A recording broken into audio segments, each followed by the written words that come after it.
Bikaram bismillah, Buyatigi bismillah, Ali bismillah, Sangare Muare bismillah, Danayatigi bismillah, Karamatigi bismillah, Mamadu Kanubai deme bismillah.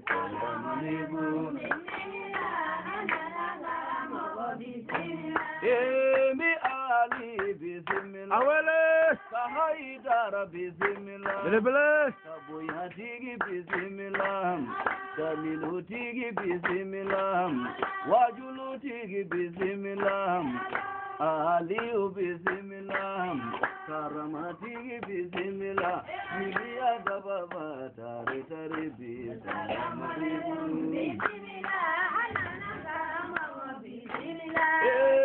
Ali bismillah, Sangare, Walana Mwari bismillah, Wajulutigi bismillah, Sabatitigi bismillah, Mutawujigi ya bismillah, Badara Ali bismillah, Awele, Aleo bismillah, Kebawujigi ya bismillah, Khalifa Ali bismillah, Khalifa bismillah. Sangare, Khalifa bismillah, Daramani wolode bismillah, Awele, Khalifa bismillah, Bahawa wolode bismillah, Sangare, Ramatigi bismillah, Ramatigi bismillah, Jaradu Chaba bismillah, Mamadu Inibai Tari bismillah.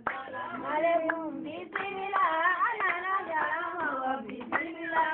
Assalamu alaikum bismillah, Anana Aliu bismillah de. Alaikum bismillah, anana jarama bismillah.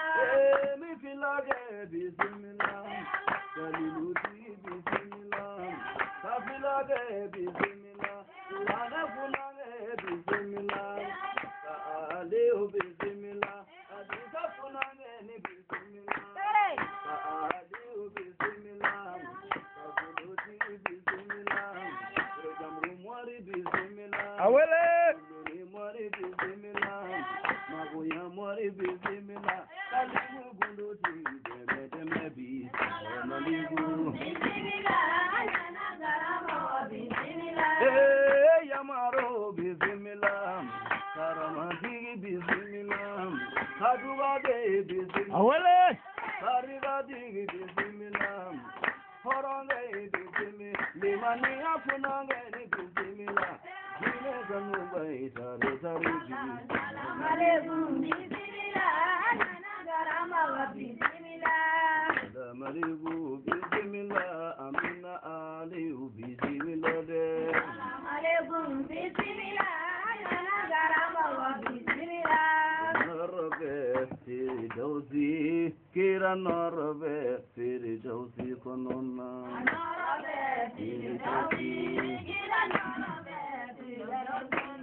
Allah Narabe Firdausi, Mamadu Narabe Firdausi Konona.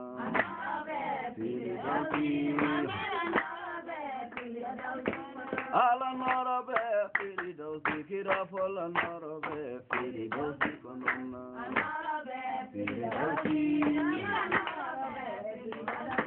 Ala Narabe Firdausi, Kira Laba Narabe Firdausi Konona.